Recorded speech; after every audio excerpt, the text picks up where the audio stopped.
Middle east രാഷ്ട്രീയത്തെ ആകെ ഉലച്ചുകൊണ്ട് American president Donald ട്രംപിന്റെ അഭൂതപൂർവമായ പ്രഖ്യാപനം. ഇറാന്റെ മുഴുവൻ ബാലിസ്റ്റിക് മിസൈലുകളും കണ്ടുകെട്ടണമെന്ന സഖ്യകക്ഷികളുടെയും ഇസ്രായേലിന്റെയും ശക്തമായ ആവശ്യം ട്രംപ് പൂർണ്ണമായും തള്ളിക്കളഞ്ഞു.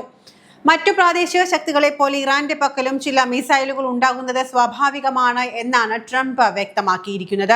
യുഎസും ഇറാനും തമ്മിലൊരു താൽക്കാലിക ധാരണാപത്രം ഒപ്പിടാൻ മണിക്കൂറുകൾ മാത്രം ബാക്കി നിൽക്കെയാണ് സഖ്യകക്ഷിയായ ഇസ്രായേലിനെ അക്ഷരാർത്ഥത്തിൽ ഞെട്ടിച്ചുകൊണ്ട് ട്രംപ് ഈ ബോംബ് പൊട്ടിച്ചത്. പുതിയ നയതന്ത്ര ചർച്ചകൾ സ്വിറ്റ്സർലൻഡിൽ ആരംഭിക്കുകയാണ്. അതിനു മുന്നോടിയായാണ് ട്രംപ് തന്റെ പുതിയ നിലപാട് പരസ്യമാക്കിയത്. ഇറാന് ഒരു മിസൈൽ പോലും നൽകരുത് എന്ന് വാദിക്കുന്നവർ ബുദ്ധിശൂന്യരാണ് എന്നാണ് ട്രംപ് തുറന്നടിച്ചിരിക്കുന്നത്. സൗദി അറേബ്യ പോലുള്ള മറ്റ് അയൽ രാജ്യങ്ങൾക്ക് മിസൈലുകൾ കൈവശം വെക്കാമെങ്കിൽ ഇറാനെ മാത്രം എങ്ങനെ വിലക്കണമെന്നാണ് ട്രംപിന്റെ ചോദ്യം. മിസൈലുകൾ ഒരു വലിയ പ്രശ്നമല്ല എന്നും അവ ലോകത്തെയാകെ തകർക്കാൻ പോകുന്നില്ല എന്നുമാണ് ട്രംപിന്റെ പുതിയ ലൈൻ.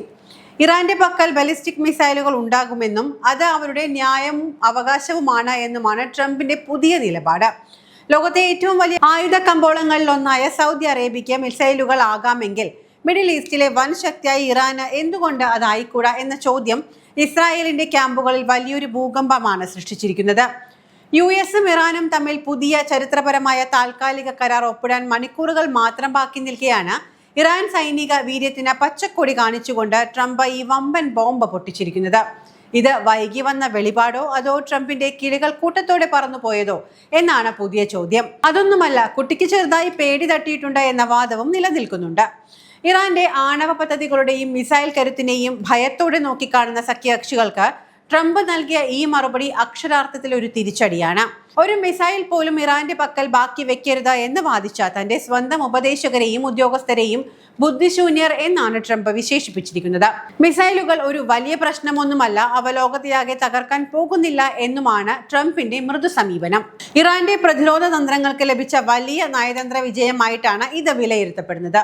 എന്നാൽ ഈ മൃദു സമീപനത്തിന് പിന്നിൽ കനത്ത മുന്നറിയിപ്പുകളുടെ വലിയ തന്ത്രം കൂടിയുണ്ട്. സ്വിറ്റ്സർലൻഡിൽ വെച്ച് യുഎസും ഇറാനും തമ്മിൽ വരാനിരിക്കുന്ന രണ്ടാം ഘട്ട ചർച്ചകളിൽ ഇറാന്റെ മിസൈൽ പ്രോഗ്രാമും അവരുടെ ആണവ പ്രവർത്തനങ്ങളും മിഡിൽ ഈസ്റ്റിലെ പ്രതിരോധ ഗ്രൂപ്പുകൾക്കുള്ള പിന്തുണയും കടുത്ത പരിശോധനയ്ക്ക് വിധേയമാകും. ഇറാന്റെ പക്കലുള്ള അതിശക്തമായി സമ്പുഷ്ടീകരിച്ച യുറേനിയം അന്താരാഷ്ട്ര അറ്റോമിക് എനർജി ഏജൻസിയുടെ കർശന നിരീക്ഷണത്തിന് കീഴിൽ കൊണ്ടുവരികയും അതിന്റെ വീര്യം കുറയ്ക്കുകയും ചെയ്യുക എന്നതാണ് അമേരിക്ക മുന്നോട്ട് വയ്ക്കുന്ന പ്രധാന വ്യവസ്ഥ. കുറച്ച് നാളുകൾക്ക് മുൻപ് ഇത്തരം ചർച്ചകൾ മുൻപുണ്ടായപ്പോഴും ഇറാൻ പറഞ്ഞതും ഇതൊക്കെ തന്നെയായിരുന്നു. അന്താരാഷ്ട്ര ആണവോർജ ഏജൻസിക്ക് തങ്ങളുടെ ഭൂഗർഭ അറകൾ അല്ലെങ്കിൽ സമ്പുഷ്ടീകരിച്ച യുറേനിയം എപ്പോ വേണമെങ്കിലും കൃത്യമായ ഇടവേളകളിൽ പരിശോധിക്കാമെന്ന് ഇറാൻ ഉറപ്പു നൽകിയിരുന്നതാണ്. പക്ഷെ അന്ന് അതൊക്കെ US തള്ളിക്കളയുകയാണ് ചെയ്തത്. ഇപ്പോൾ അതേ US തന്നെ ഇതിനെ അംഗീകരിക്കുകയും ചെയ്യുന്നു. ഇറാന്റെ ഭൂഗർഭ അറകളിൽ വളരെ ആഴത്തിൽ സൂക്ഷിച്ചിരിക്കുന്ന ആണവ സാമഗ്രികൾക്ക് മുകളിൽ ഓരോ ഇഞ്ചിലും അമേരിക്കൻ ക്യാമറകളുടെ കണ്ണുണ്ടായിരിക്കണമെന്നും ഈ കരാറിൽ നിന്ന് ഒരടി പോലും പിന്നോട്ട് പോയാൽ കടുത്ത പാട്രിയറ്റ് മിസൈലുകൾ ഉപയോഗിച്ച് തകർക്കുമെന്നും ട്രംപ് ഓർമ്മപ്പെടുത്തുന്നുണ്ട്.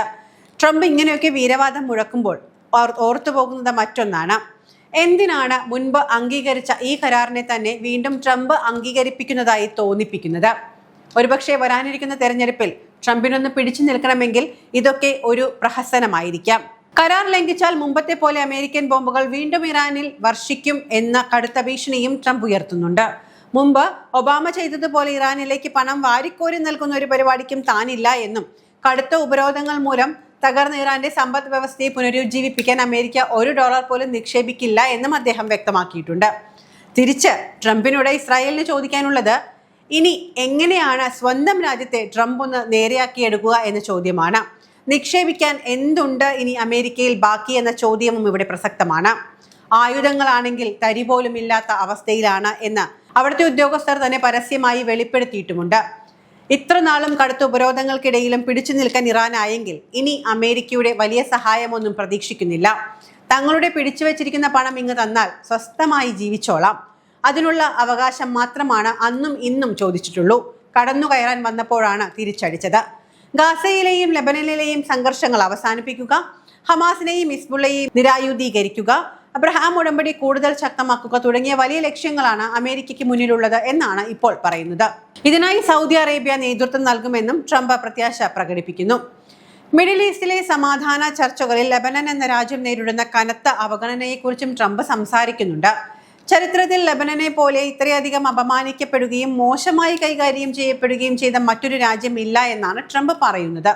ലെബനനിലെ ജനങ്ങളും അവിടുത്തെ ഭരണാധികാരികളും അത്രയധികം കഠിനമായ സാഹചര്യങ്ങളിലൂടെയാണ് കടന്നു പോകുന്നത്. വരും ആഴ്ചകളിൽ ലെബനൻ പ്രധാനമന്ത്രി അമേരിക്ക സന്ദർശിക്കുമെന്നും ട്രംപ് സ്ഥിരീകരിക്കുന്നുണ്ട്. ഇറാന്റെ പ്രധാന പ്രോക്സി ഗ്രൂപ്പായ ഹിസ്ബുള്ളയെ ലെബനനിൽ നിന്ന് ഇല്ലാതാക്കുക എന്ന വലിയൊരു വെല്ലുവിളിയാണ് ഇതിന് പിന്നിൽ. ഇതിനായി ഇസ്രായേലിന് വലിയ കാര്യങ്ങൾ ചെയ്യാൻ സാധിക്കുമെന്നും അതിന് ലെബനന്റെ ഭാഗത്തു നിന്നുള്ള താല്പര്യം കൂടി കണക്കിലെടുക്കേണ്ടതുണ്ട് എന്നും ട്രംപ് നയതന്ത്രപരമായി വ്യക്തമാക്കുന്നു. ചുരുക്കി പറഞ്ഞാൽ ട്രംപിന് മുൻപ് ഇറാൻ പറഞ്ഞിരുന്ന കാര്യങ്ങൾ അങ്ങനെ തന്നെ അംഗീകരിക്കേണ്ട ഒരു അവസ്ഥയാണ് സംജാതമായിരിക്കുന്നത്. പക്ഷേ ഇറാൻ പറഞ്ഞതൊക്കെ അംഗീകരിച്ചു എന്ന രീതിയിലേക്ക് കാര്യങ്ങൾ മാറിയാൽ അത് ട്രംപിന് വലിയ നാണക്കേടുണ്ടാക്കും. അതുകൊണ്ട് തന്നെ കാര്യങ്ങളെ ഒരു മൂടുപടമിട്ട് അണിയിച്ചൊരുക്കിയാണ് ട്രംപ് അവതരിപ്പിക്കുന്നത്. എന്തു തന്നെയായാലും ഇറാന്റെ സൈനിക ശക്തിയെ തളർത്താൻ അമേരിക്ക ഒപ്പം ഉണ്ടാകുമെന്ന് കരുതി ഇസ്രായേലിന് ട്രംപിന്റെ ഈ പുതിയ നീക്കം വലിയ ആഘാതമാണ് സൃഷ്ടിച്ചിരിക്കുന്നത്. ചരിത്രപരമായ ഈ നയതന്ത്ര നീക്കങ്ങളിൽ ഇറാൻ ഒട്ടും പിന്നോട്ടല്ല എന്ന വ്യക്തമായ സൂചനകളാണ് ഇപ്പോൾ പുറത്തുവരുന്നത്.